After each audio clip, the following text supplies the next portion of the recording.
Okay, welcome back. To start the afternoon, I have the pleasure to introduce to you Dr. Gerhard Graulich. He is the head of the painting department and deputy director of the Staatliches Museum Schwerin, and he will be accompanied by his colleague, Dr. Kornelia Röder, and she is curator at that same institution. And together they have been developing the Marcel Duchamp Study Center since 2009. And they will now talk to us about how the Duchamp collection changed Staatliches Museum Schwerin. So I welcome you both.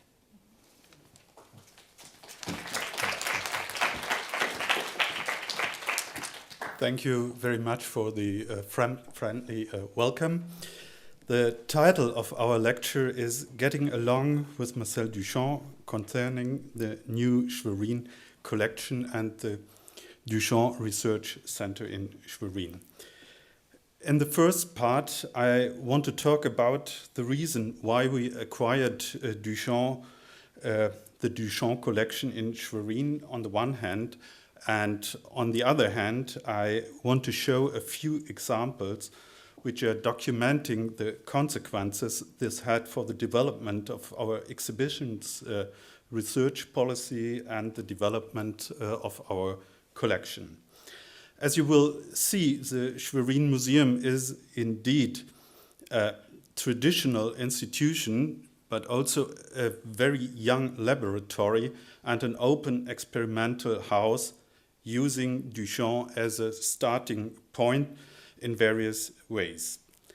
The acquisition of the Marcel Duchamp collection in 1995 represented a reorientation of the museum's acquisition policy.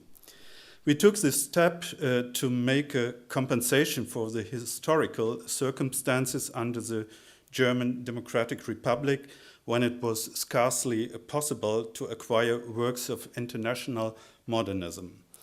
Also, the museum in Schwerin had managed to purchase around 600 objects by artists from the German Democratic Republic by 1990, and a smaller collection of works of high modernism. It had no holdings whatsoever of more recent art from Western Europe, the Americas, or Eastern Europe from before or after Second World War.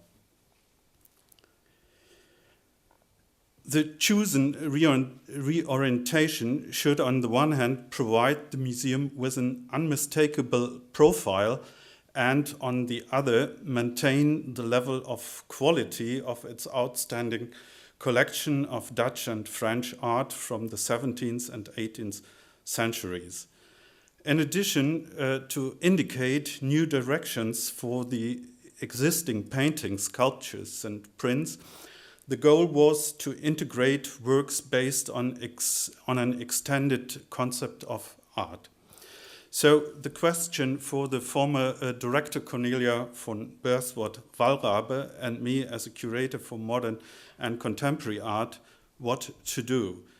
We discussed what could and will be of sustainable importance, which positions show crucial aspects of the development of modern art. In our discussions, we came to the point that Marcel Duchamp could be the artist who gives answers to many of our questions. Then we saw by chance parts of Ronnie van der Velde's Duchamp collection, who showed many of his objects in 1993 in the Palazzo Grassi, a beside show of the 45th Biennale in Venice. The German critic Petra Kipov reviewed the show as one of the best Duchamp exhibitions that was realized in the last years, and we've got fun and were interested. So we tried to get in touch with Ronnie van der Velde, traveled to Antwerp, and we asked, perhaps a bit naive, whether it could be possible to show his collection in Schwerin, and his answer was yes. In 1995, we prepared a comprehensive exhibition of Marcel Duchamp titled Respirateur. We showed the works as well in one of the old master's spaces in an annex which was realized in 1905. So it was indeed the historic and contemporary architecture of Duchamp's time. One could see the casted iron columns, museum architecture similar to station buildings. Then we discussed how to communicate Duchamp in Schwerin, and the question always was, why Duchamp in Schwerin? We thought a lot, and our answer was the dukes, the founders of the collection, bought in the 18th century mainly Dutch art, as Van Mieris, Van Huysum, Fabricius, and French art, like Oudry or Houdon, etc., and always, in general, in a big group of works. So, in a way, we followed the international and conceptual principles of the past and tried to innovate the museum. In 1995, we presented the show with more than 200 works, starting with early caricatures, ready-mades, prints, drawings, optical machines. One came from Stockholm, all versions of the boxes. The Duchamp show had a bit of a scandal in Schwerin and Mecklenburg. And indeed, Duchamp wasn't shown for a long time in Germany, never in the GDR. We had a lot of negative and ironic comments, as you see, but overall more positive resonance. The prominent German and as well some international press came to Schwerin, and journalists were surprised about the show and catalogue. After this little scandal success, we tried to buy parts of the collection. We wanted to buy a bigger convolute because Duchamp himself always wished to have more than only a few works of his works in a museum. So it is in Stockholm, Philadelphia, Centre Pompidou in Paris, Israel Museum. After the first show, we prepared in 1998 a new Duchamp exhibition, which showed the results of the purchase. And the title for this show was Duchamp Complex.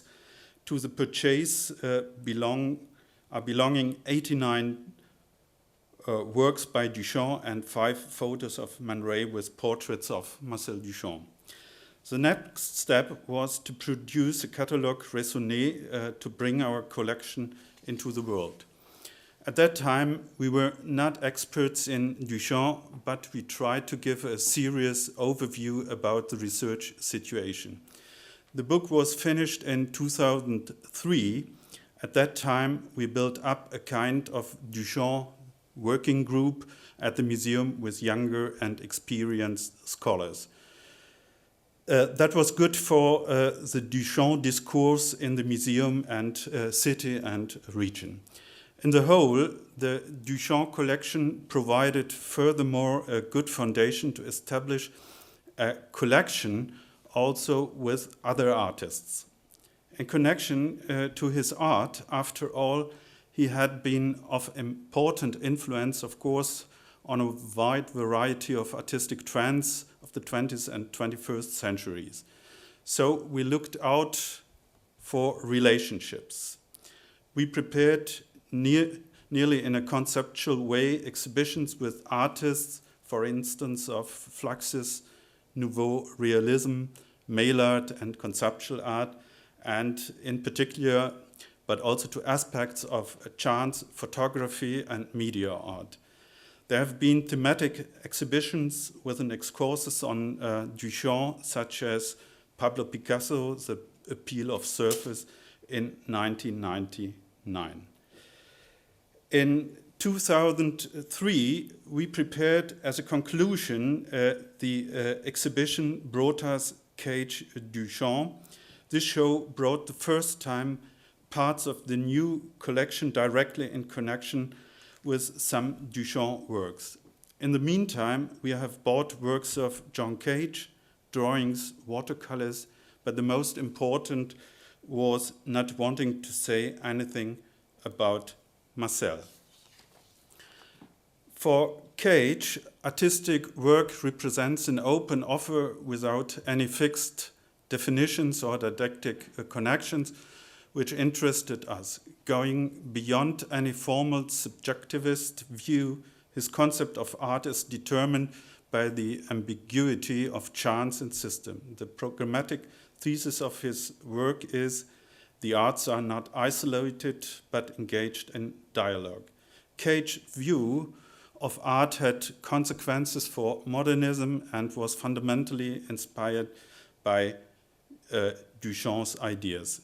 The visual relationship I'm giving here and in the following shall just indicate not more how the links are between the purchased positions and some Duchamp works of our collection. Indeed, it has a bit black and white view. So you see here the transparency of Cage works is set next to Duchamp's large glass. That there is an influence, it is particularly true as well for the Belgian artist Marcel Duchamp, who was working on the relationship of image, object, and language. From him, we bought the next group of works which were shown in our exhibition. Duchamp's intention to deal with objects like a writer was based on the desire to make everyday life poetic. In 1968, he took the step from poetry to the fine arts, motivated above all by a desire to overcome the boundaries between the linguistic and the visual. Very quickly, it became clear to him, as it had to Marcel Duchamp before, that the institutional frame for art is a very problematic matter. Against that backdrop to the formal institution, he decided to found his private Musée d'Art Moderne, Département des Aigles, in order to be independent of existing museum structures. So we can see here a relationship to Duchamp and his Boîte en valise. Among the works by Marcel Duchamp in the collection in Schwerin, there are objects, graphic works, drawings, sketches, prints, and art books. And here, this work shelf with vowels of 1964. In the upper part of the shelf is a horizontal board, but nothing is lying on it. Beneath, he wrote simple vowels in black paint in a loose arrangement. Because of the absence of things and words, the shelf with the letters become the focus and the open space for idea. The material for this are the vowels. Then, in addition to the mentioned pieces, several works we purchased by Ben Vautier, who understands his art as appropriation, signing everything that did not belong to his ego. Ben Vautier doubted both himself and the world, as it were politics, art and culture, philosophy, and more.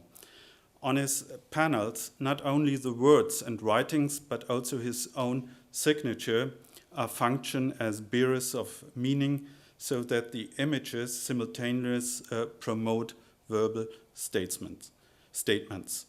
The Staatliches Museum Schwerin has acquired a series of appropriations. You can see them in the image below.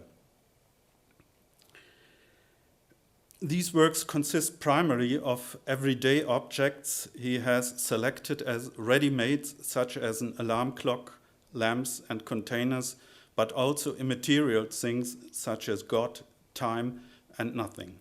You see them on the image right below, and the image of the first room, which gives the title of the exhibition, is nothing important, in which we discussed with Ben his opinion that immaterial things can be viewed as a ready-made or not. And is this extension of the ready-made a real category? Furthermore, Duchamp had the opinion that a single ready-made should be selected only occasionally.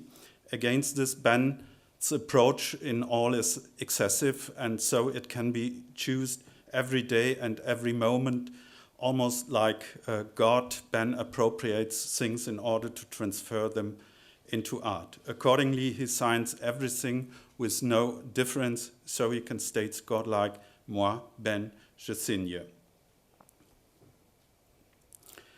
Then the Viennese conceptual artist Werner Reuterer, born in Graz in 1964, living in Vienna, exhibited at the Neue Galerie in Schwerin. It is a small room for experiments.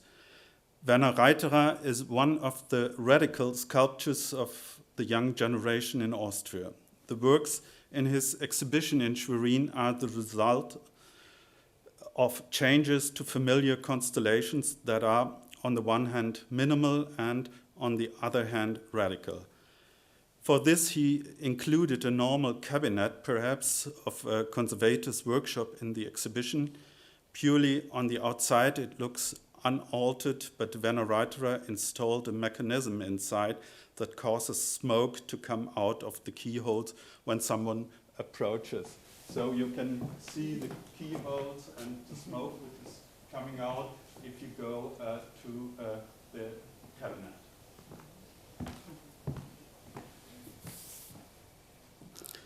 Reuterer sees his intervention in a relationship to Duchamp's Mona Lisa and his reduced intervention there of some pencil lines. The cabinet has been defamiliarized in a humorous way, making its inventory and hence the museum itself the theme in a new way and transforming them into art. Then Duchamp and media art was another aspect which interested us. The Norwegian artist A.K. Dolven had an exhibition in our media room. 2002, there she presented 2 videos. Also, she had produced both works in her studio. Dolven adapted them to the situation in Schwerin in relation to the space and to the collection.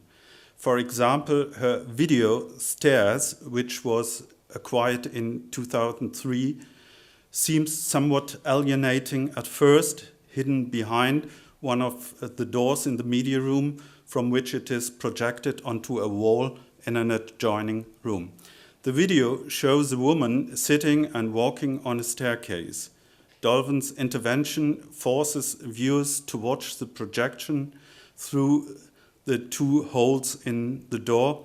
Her work is perceived in an analogous way to Duchamp's Étant donné, which he installed in the Philadelphia Museum. Yet it interprets as well a different work by Duchamp, nude, descending a staircase. In the video, she invents the connotation offered by Duchamp that a woman is exposing herself. For what viewers see here is merely the back of a woman moving in real time and getting dressed again. Via this action, viewers are very gradually reconstructing the event which contradicts supposed expectations.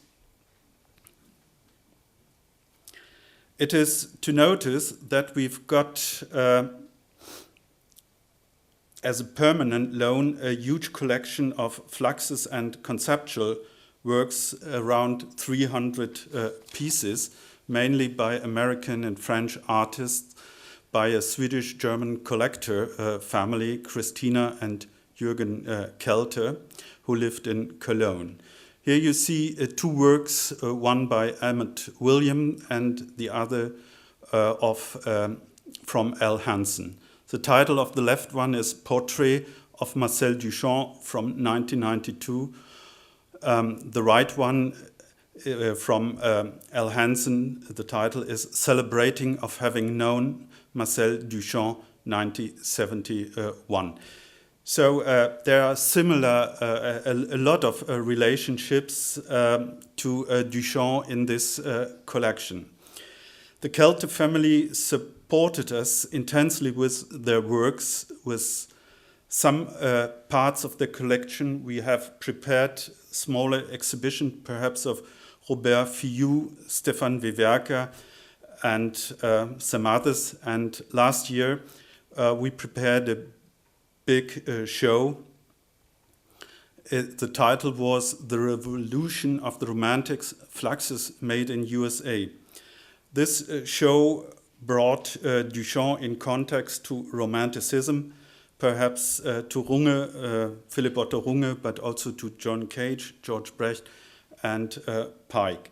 You see from George Brecht the entrance work, 3 arrangement, and on the other side a work by Namjoon Pike, which is in correspondence to a painting by Albert Bierstadt, and right to the Bierstadt painting, it's a work by Caspar David Friedrich to see. In this show, we formulated the thesis that Fluxus is a neo-romantic movement. The idea was developed through Friedrich Schlegel up to Thoreau, Henry David Thoreau, past Duchamp through Cage and others. Used the ready-made idea, made research to chance, to the sublime idea and the identity of art and real life. In this show, we tried to explain that Fluxus is not a historic movement, that it is of actual meaning, and so we integrated works by actual works by Ben Patterson, Geoffrey Hendricks, Ulrich Puritz, and you see here the Café Fluxus Bar. This is a work of participation. You can go could go into the cafe, can drink their cafe, and can sit there. There was internet and so on. So participation was for us important. Geoffrey Hendricks made a Fluxus altar, which you always also could be integrate yourself. Then we had a travel agency, because we know that the Romantic artists traveled a lot around, and the fourth performative element was a stage which we integrated as a curatorial input for the visitor. As well, we prepared work by Dick Higgins. It was called Clown's Way, a word performance in more than 300 parts. So the visitor could take a card and read it and go on stage and make a performance by himself. Reviewing the mentioned acquisitions makes it clear that precisely against the backdrop of the Duchamp collection in Schwerin, many of the acquisitions refer to the historical concept of the ready-made and the question of the reality of things. The integration of non-aesthetic contexts such as materiality, provenance, presentation plays particularly a role in the acquisitions. In that sense, we are dealing with an aesthetic beyond genres in the new collection. The discourse itself gains in importance and becomes the equal of the object. The relocation of things from everyday life to the world of the museum alters the view of the things but does not cancel them out. Certainly, the institutional framework, the make-up of the collection and its presentation contribute to this shift in meaning and opens up the ontological difference. We are trying to realize the presentation. This is for us, of course, part of the discourse. For us, it is important the understanding of Duchamp, but also the thinking beyond his ideas. He was the point of departure, and so as well the point of our visual thinking. A last word to a project we are actually working out, which we shall realize in 2018.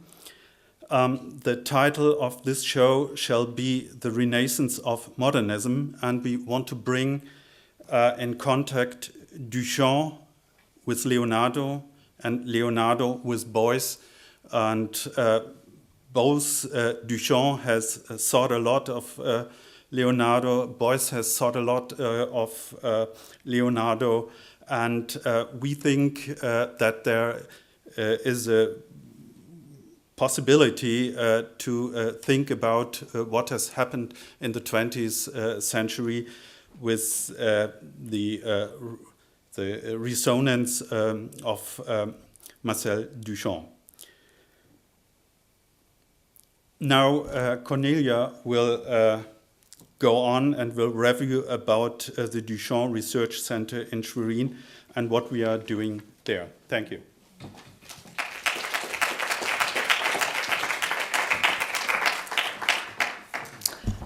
Dear friends of Marcel Duchamp, dear colleagues, it is an extreme pleasure for me to present our Duchamp Research Center here in Stockholm.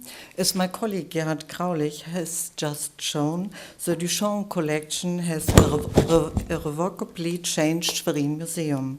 The creation of the research center marked a crucial turning point in our academic and research interaction, as well in the reach of the international network. Today's convention prompted us to take stock of things for the first time of 6 years of running the center. What have we achieved? What is the current status?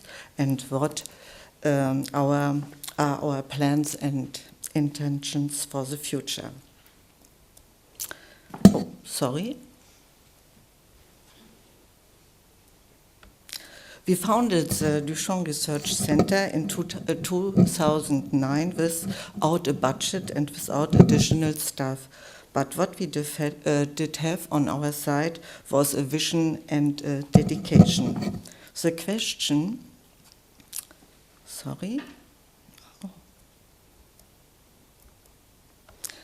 the question, where do we go from here, had been on our minds for quite some time. Over the years, we had presented in Schwerin Duchamp collection in various exhibitions, published the catalogue, and we sent our Duchamp works on loan for international exhibitions. In 2009, we organized an international symposium on the occasion of the retirement of our then director, Cornelia von Bersford-Walrabe, who had acquired the Duchamp collection for Schwerin. We discussed various aspects of contemporary research on Duchamp with colleagues from Germany, from Budapest, and from Paris. Sorry. Wait a moment here. We noticed what a great opportunity it is to create a place in Schwerin that not only put the artist's works on permanent display, but also provided a long-standing center for research relating to Duchamp's work. The Schwerin collection, including 19 works from all over the Duchamp's creative periods, is perfectly to actively take part in shaping the research on Duchamp in Europe and to stimulate a transatlantic scholarly discourse. It is our ambition to establish Schwerin as a rather node in the network of Duchamp collections worldwide, alongside on Philadelphia, New York, Paris, Stockholm, and Israel. Exhibitions such as Respirateur or the Duchamp Complex and the collection catalogue published 2003, previously mentioned, all provide solid foundations for this ambitious undertaking. Indeed, we are not aware of other Duchamp Research Center in any other art museums worldwide. Even though we are not able to focus on Duchamp exclusively in our everyday activities at the museum, we have been able to establish continuity in our research work. I would like now to briefly present what we have done.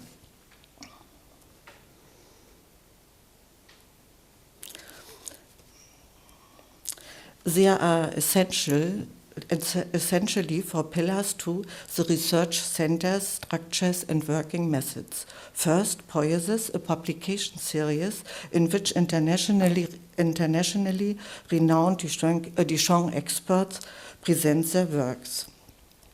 This annually awarded research scholarship, which is privately founded by a member of the Friends of Museum Schwerin Society.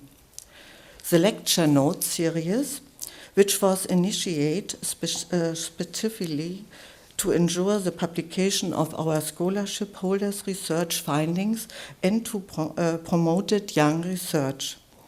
And the fourth, exhibitions on the work on Marcel Duchamp in Germany and abroad.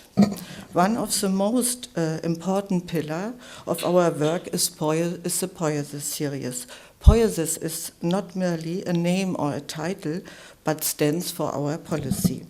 Aristotle considers poiesis as an imitation of physis, in short, the form or idea which precedes the physis. In other words, the technomorphic paradigm contrasts with the biomorphic, the theory of nature as a whole with the theory of living individual. This outlook captures the thrust of our artwork-based research. The first volume presents the lecture held at the Symposium in 2009. This publication was crucial to the new orientation of Duchamp research in Schwerin. The focus was on theoretical approaches and interdisciplinary ideas, as well on aspects pertain to the history of the reception of Duchamp in Eastern Europe and in contemporary art.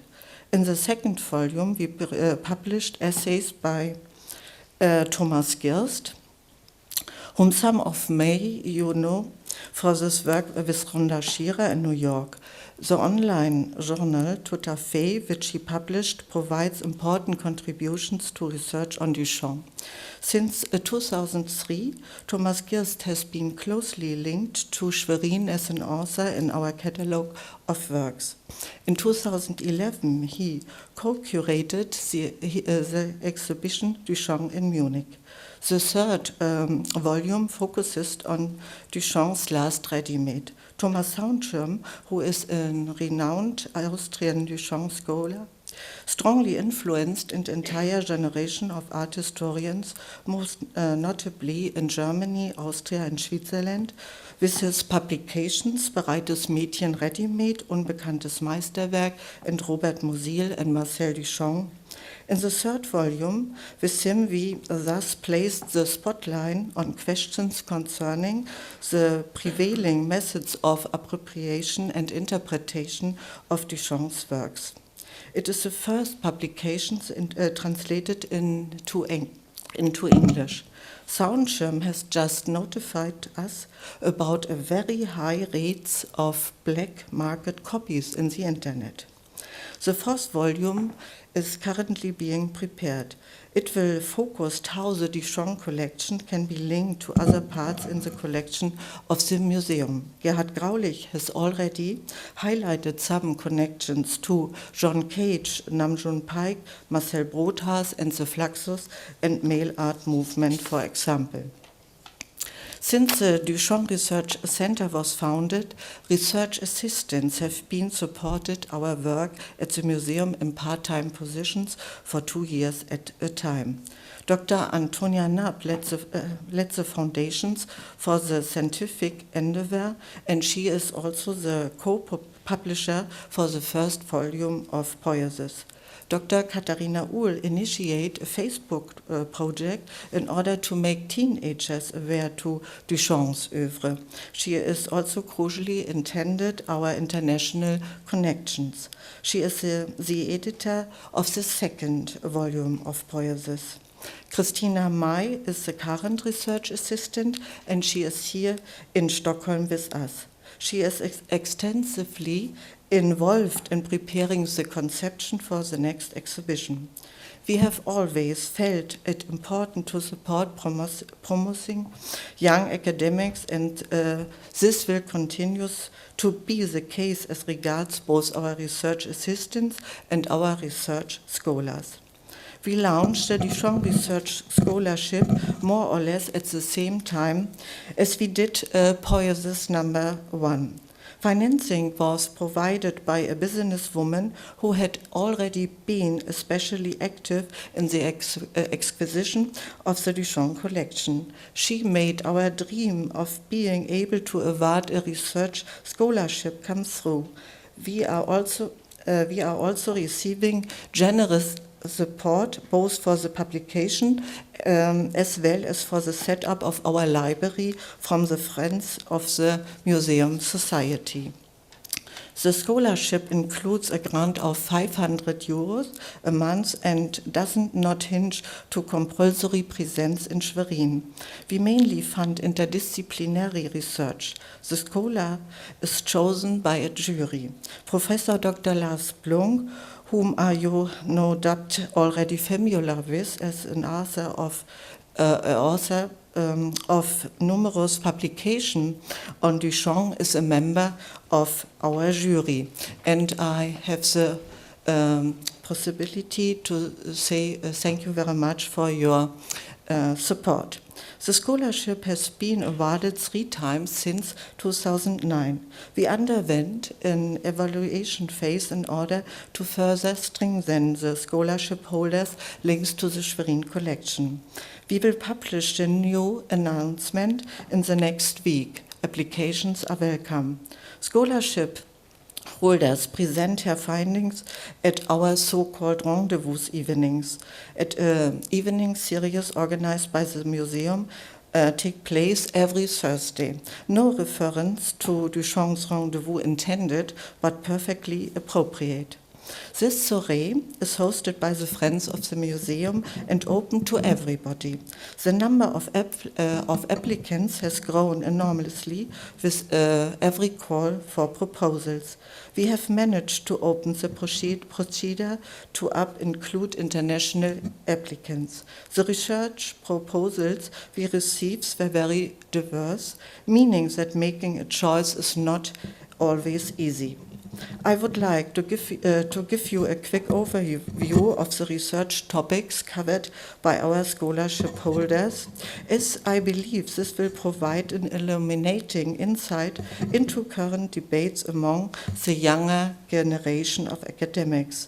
We have asked our scholarship holders to provide a short statement in order to receive some feedback for our work. Philosopher, art historian, and curator Sarah Kolb from Vienna was the first person to receive the scholarship in 2012. She is currently completing her PhD on the topic of Thinking the Creation, Bergson, Duchamp, and the Invention of the Present at the Academy of Fine Arts in Vienna, where she is supervised by Professor Sabit Buchmann. She presented her research findings in Schwerin in a lecture entitled Painting at the Service of Metaphysics. Marcel Duchamp's work reflected in the philosophy of Henri Bergson.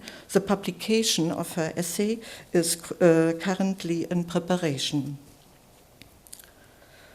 Our second scholarship holder is likewise a PhD student. Her topic is the American experience, exhibitions of American paintings 1876 to 1931. Katharina Neuburger is supervised by Professor Ursula Frohne in Cologne. In Schwerin, she held a talk on the topic of Marcel Duchamp, New York, and the ready-made 1912 to 1917. That has already been published in lecture number 1 and is available to anyone interested as a download on the Schwerin Museum website. As previously mentioned, we initiate our lecture notes to publish our scholarship holders' presentations and to disseminate essays by emerging researchers. The current scholarship holder is Dr. Sara Aquino from New York. She currently teaches American art history as a fellow at the Terra Foundation in Paris. At this point, we would like to congratulate Terra Foundation on this great scholar. We would like also to thank Terra Foundation, the Museum, Moderna Museet, and the other institutions for the opportunity to take part in this beautiful conference, which is so important in fostering a scholarly discourse on a transatlantic basis. Sara Aquino obtained her PhD at the University of New York for a thesis on reframing the narrative of Dada in New York, 1910 to 1926. She is currently researching a very interesting topic. Don't believe what you read, Duchamp and the American press. Michael R. Taylor's publication, Manual of Instructions, Marcel Duchamp, et temps donné, which allows viewers to closely observe Duchamp's working process by relying on the notes and photographs. This publication inspired our comprehensive digitalization project. Over the course of the last year, we digitalized all of the works in the museum collections. Every note of the green or the white box, every essay in a publication or catalog designed by Duchamp is now available to researchers in the form of a high-resolution images. So, I hope. Oh, sorry.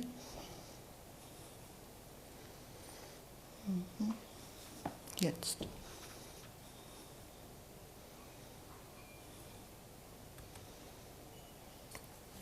The video, which you can also find on our website and on YouTube, illustrates our approach to artwork-based research. Usual museums show Duchamp's work in display cases. Both viewers and researchers thereby have limited access to the complex intents of the works. Thus, we want, at last figuratively, to lift the display case lid and provide exceptional insights into the work of Marcel Duchamp. New media and new communication systems are opening up hitherto unimagined or untapped possibilities for globally oriented and globally networked research. As a next step, we want to put the works online. Around of my talk, I would like to tell you about our intentions, plans, and dreams. In 2015, we will publish lecture notes number 2 and number 3. We are planning exhibitions in Ascona in China. Switzerland is celebrating 100 years of Dada. In this context, we are developing an exhibition in collaboration with Dr. Maria Follini in Ascona that will focus on Duchamp and the Dada movement leading up to Fluxus. In cooperation with Professor Hans de Wolf from Antwerp, we will prepare an exhibition around the big glass for Beijing in China. Project number 4 will be finished in the beginning of 2016. This volume will present the Duchamp collection and how it is linked to other groups of the works in the Schwerin Museum collection, and our 3 research assistants will also be working on this publication. The Schwerin Museum will be opening a new building, so we will So we will be able to present more parts of our collection. A new presentation of the Duchamp collection is on the drawing board for the new building when the latter opens in 2016. The highlight of our future activities will be the exhibition Duchamp Leonardo Boys for 2018, which Gerhard Graulich has already mentioned. We are currently taking to potential partners and sponsors. I would like to conclude with a short summary. In the first 6 years of our existence, we have managed, both with our publications and with our scholars, to further research on Duchamp. We have established Schwerin as an exhibition space and as a center for research on Duchamp. A look in our guest book shows how many important Duchamp researchers and artists were in Schwerin. We have provided loan works for numerous international Duchamp exhibitions. Venice and Munich are just 2 examples to be mentioned. Our focus on fostering young scholars supports a new generation in Duchamp research. Marcel Duchamp inspired a current generation of international artists. The last Venice Biennale provided an insight into the reception of Duchamp, for example, in China. Schwerin is also the only museum in Eastern Germany, in other words, in a part of the country that once was under communist government, that is experienced in the reception of Duchamp's work in Eastern Europe after the Second World War. Duchamp is also of great importance to local artists. In our artist talks, we discuss Duchamp's significance. Schwerin does not have a university, which is the reason why the museum is also more important for artistic discourse.